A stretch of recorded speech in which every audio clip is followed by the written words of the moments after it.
विश्वविनोदिनि नन्दनुते गिरिवर विन्ध्य शिरोधिनि वासिनि विष्णुविलासिनि जिष्णुनुते भगवति हेशिति कण्ठ कुटुम्बिनि भूरि कुटुम्बिनि भूरि कृते जय जय हे महिषासुरमर्दिनि रम्यकपर्दिनि शैलसुते मा रम्यकपर्दिनि शैलसुते।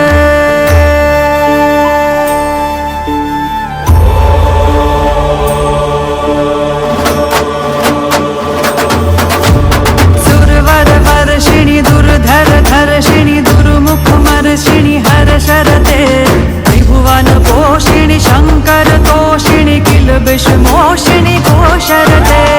हर हर गंगे जय मां गंगे। सनातन धर्म में नवरात्रों का विशेष महत्व माना गया है। मान्यता है नवरात्रों में मां आदि शक्ति की आराधना करने से समस्त सुखों की प्राप्ति होती है।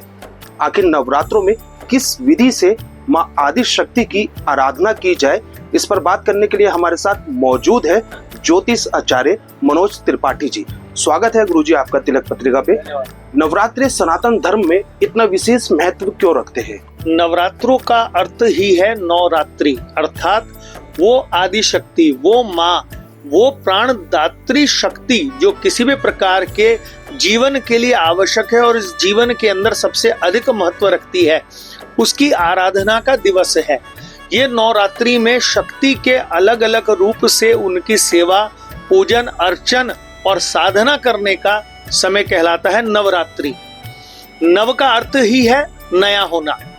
नवरात्रि में हर प्रकार से नया होता है, चाहे वो वसंत में हो, चाहे नव वर्ष में हो।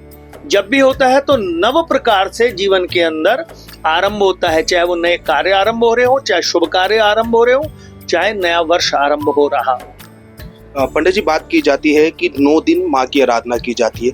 9 दिन में किस किस रूप में माँ की पूजा अर्चना की जाती है? देखिए, नवरात्रि का अर्थ ही है, नवरात्रि में 9 माँ के रूप माने जाते हैं। दुर्गा सप्तशती के अंदर विशेष एक मंत्र आता है, प्रथमम शैलपुत्री च द्वितीयम ब्रह्मचारिणी तृतीयम चंद्र घंटेति कुष्मांडेति चतुर्थकम पंचमम स्कंद मातेति षष्ठम कात्यायनीति च सप्तमम कालरात्रि च महागौरीति चाष्टमम नवमम सिद्धिदात्री च नवदुर्गा प्रकीर्तितः उक्तान्येतानि नामानि ब्रह्मण एव महात्मना। अर्थात ये 9 के 9 माँ के नाम है। प्रथमम रूप से शैलपुत्री के रूप में माँ की सेवा की जाती है, द्वितीय में ब्रह्मचारिणी, तृतीय में चंद्रघंटा, चौथे में कुष्मांडे, पांचवें में स्कंद माता, षष्ठम में कात्यायनी माता के रूप में हम उनका पूजन करते हैं। कालरात्रि 7वें रूप होता है माता का, सप्तम तिथि में करते हैं हम। अष्टमी में हम जो करते हैं महागौरी, और सिद्धिदात्री होती है नवम। उस दिन अगले दिन फिर पूर्णाहुति हो जाती है। दशम में दशरात्र हो जाते हैं, दशहरा हो जाता है। इस प्रकार से ये नवरात्रि का हमारा अनुष्ठान पूर्ण हो जाता है। पंडित जी, जब अनुष्ठान पूर्ण होता है तो कन्या रूप में ही माँ की क्यों आराधना की जाती है, बाल स्वरूप के रूप में? किसी भी माँ का स्वरूप जब आप अनुभव करेंगे, स्पष्ट वर्णन आता है, जब माता ने सती के रूप में जन्म लिया, भगवान शिव को प्राप्त कर लिया, और जब उन्होंने देह त्याग दिया अपना, तो बाल रूप से ही जब वो महाराज हिमाचल के जहाँ जन्म लेने के पश्चात बाल रूप में ही भगवान शिव की आराधना में नारद जी की प्रेरणा से लग गई थी। तो बाल रूप में ही भगवान शिव की आराधना करने से हम माँ के बाल रूप का ही हमेशा वो करते हैं। आरंभ हम बाल रूप से ही करते हैं। जैसे माँ बाल रूप में हमारे घर में आती है तो जीवन भर जैसे हमारे घर में हमारी बालिकाएं रहती हैं, उसी प्रकार से माँ का स्वरूप हमारे घर में बसा रहे, उनके आशीर्वाद, उनके चरण हमारे घर में उसी रूप में बने रहे, ये माना जाता है। बाकी माता के अन्य रूपों का अलग अलग स्वरूप है। जैसे स्कंद माता है तो स्कंद की माता के रूप में आता है, कात्यायनी माता है, ब्रह्मचारिणी है, तो बताई गई हैं बड़े। और 9 दुर्गों के अलावा जब हम 10 महाविद्याओं की बात करते हैं तो उसमें तो माँ के अलग अलग स्वरूप है। प्रौढ़ा भी है माँ, वृद्धा भी है माँ, काली भी है माँ, परंतु नवरात्रि में हम बाल स्वरूप में करते हैं। 12 वर्ष तक की कन्याओं किसी भी वर्ण की हो, वो सारी देवी स्वरूप है और विभिन्न प्रयोजन से विभिन्न प्रकार के वर्णों की कन्याओं का पूजन का उल्लेख आता है। पर सभी देवी रूप में माँ के बाल 12 वर्ष से कम के रूप का पूजन करने का विधान है। तो पंडित जी, माना जाए बाल रूप में जब माँ की आराधना की जाती है तो माँ की विशेष कृपा भक्तों पर बरसती है।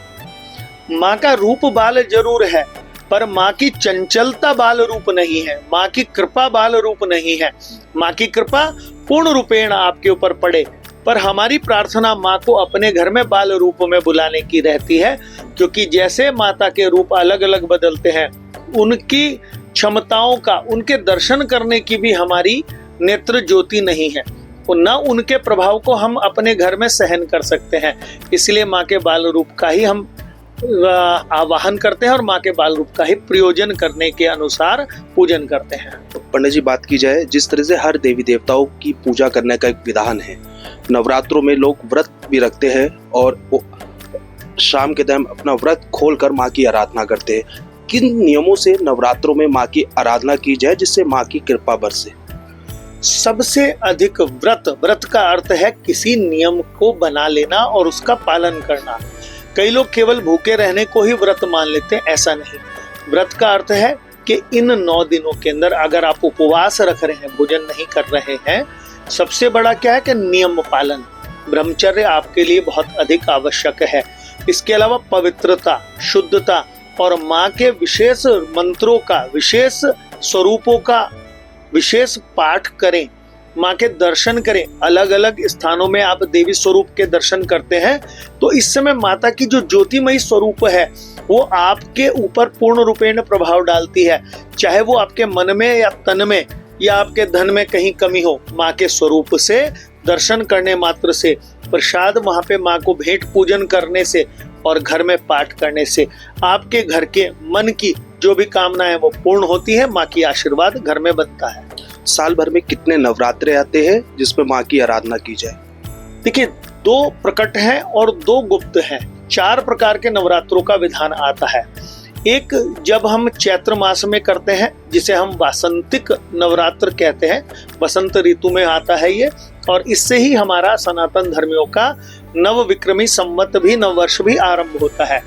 दूसरा श्राद्ध पक्ष के जस्ट बाद में ही आश्विन मास में आता है, इसे हम शारदीय नवरात्र कहते हैं। शारदीय नवरात्र का विशेष तौर पे पूजन के लिए, मनोकामना सिद्धि के लिए विशेष महत्व बन जाता है, और वासंतिक का शुभ कार्य की, हमारे घर में अगर कमी है, शुभ कार्य करना हो तो उसके लिए बन जाता है। बाकी जो 2 प्रकट होने के बाद गुप्त नवरात्र हैं, वो विशेष साधनारत साधकों के लिए है, वो सामान्य गृहस्थों के लिए नहीं है। न उस समय पे उन लोगों के लिए उपवास, न उन लोगों के लिए पूजा पाठ के लिए कहा गया, वो केवल साधकों के लिए, तांत्रिकों के लिए, उनके पूजन के लिए विशेष महत्व बताया गया है। उनमें माघ मास में होने वाला, आषाढ़ मास में वर्षा ऋतु में होने वाला वो विशेष प्रयोजनीय होते हैं, परंतु हर व्यक्ति के लिए ना हो ऐसा लगता है। पंडित जी, जो नवरात्रि 4 प्रकार के आपने नवरात्रे बताए हैं, ये चारों ही क्या 9 दिन के होते हैं? और इसमें जो आपने बताया तंत्र साधना के लिए जो 2 गुप्त नवरात्रे होते हैं, उसमें क्या जल्द ही माँ की जो तंत्र विद्या होती है वो पूर्ण हो जाती है?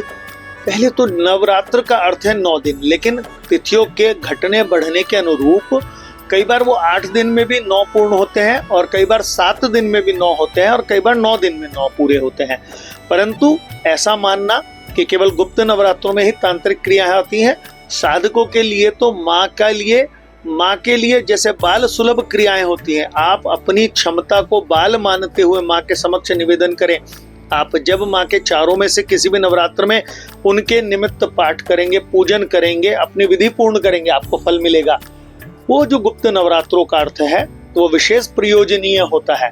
वो केवल विशेष साधकों के लिए जो शाक्त प्रवृत्ति में है, माँ शक्ति की आराधना में लगे हुए हैं, जो मोक्ष की कामना नहीं करते, वो माँ के स्वरूप में, माँ में ही समाहित होने की कामना करते हैं, माँ के ही चरणों में रहने की कामना करते हैं, उनके लिए बना है। विशेष समय पे वो फल मिलता है। परंतु हर नवरात्र में गृहस्थी जन को सामान्य प्रकट नवरात्र रखने चाहिए। घर में पाठ करें, कन्या पूजन करें, और कन्याओं का पूजन करने के पश्चात उनको भोजन करा के उनका आशीर्वाद लेने का समय होता है। हर बार के नवरात्रे कुछ खास होते हैं क्योंकि विशेष संयोग में होते हैं। इस बार के जो नवरात्रे है उस पर ऐसा क्या संयोग बन रहा है जो ये नवरात्रों को एक अद्भुत बना देते हैं? इस बार माँ 8 दिन के लिए ही आ रही है। नवरात्र 8 दिन में प्रतीत हो रहे हैं और इस बार माता गजलक्ष्मी है, हाथी के ऊपर ही आ रही हैं और हाथी के ऊपर ही सिंहासन लेते हुए वापस जाएंगी। तो जो पापात्मा लोग हैं, आपसे शत्रुता रखने वाले लोग हैं, आप सरल जन सतजन लोगों के मन को दुखाने वाले लोग हैं, उनका नाश करने के लिए और आपके घर में हर प्रकार से लक्ष्मी का आयोजन करने के लिए, आपके ऊपर कृपा बनाने के लिए माँ इस बार आ रही है। इस बार विशेष संयोजन बन रहा है। करीबन 60 वर्षों के बाद इस बार नवरात्रों का विशेष योग बन के आ रहा है। इस बार आप एक और अनुभव करें कि रविवार के दिन से आरंभ हो रहे हैं, अर्थात संवत के राजा भी सूर्य हो जा रहे हैं और मंत्री भी सूर्य हैं। धर्मात्मा लोगों के लिए और राजा लोगों के लिए, नेताओं के लिए, उसमें भी जो सदचरित्र नेता हैं उन लोगों के लिए बड़ा सुंदर समय ये नवरात्र लेकर आ रहे हैं। आपके ऊपर माँ की कृपा सदैव बनी रहे। बिल्कुल, जिस तरह से आपने बताया इस बार माँ हाथी पर आ रही है, क्या नवरात्रों में जिस सवारी से माँ आती है उसका नवरात्रों में प्रभाव देखने को मिलता है पूरा? मात्र नवरात्रों में ही नहीं, उस पूरे वर्ष पर्यंत उस प्रकार का प्रभाव देखने को मिलता है। एक प्रभाव 6 माह रहेगा और एक प्रभाव 6 माह रहेगा। परंतु ये जो वासंतिक नवरात्र है, इसमें जिस स्वरूप में माता आती है पूरे वर्ष प्रभाव डालती है। हाथी के रूप में आने का संकेत अच्छा मिलता है, परंतु जितने भी दुष्ट लोग हैं, जितने भी दुष्ट जन ऐसे हैं जो लोगों को पीड़ा देने का कार्य करते हैं, ठगी का कार्य करते हैं, लोगों को पशु हत्या, लोगों की निंदा करते हैं, उन लोगों के लिए माँ इस बार विशेष तौर पे कष्टकारी साबित होंगी और सद्जन गृहस्थ जनों के लिए माँ लक्ष्मी का द्वार खोल के आपके लिए लेके आएंगी। बिल्कुल, जिस तरह से इनके द्वारा बताया गया है, हिंदू सनातन धर्म में नवरात्रों का विशेष महत्व माना जाता है और इस बार के नवरात्रे काफी अद्भुत है क्योंकि माँ इस बार हाथी की सवारी पर आ रही है और ये संयोग 60 वर्षों बाद बन रहा है। देश के पहले धार्मिक न्यूज चैनल तिलक पत्रिका के लिए हरिद्वार से मैं आशु शर्मा।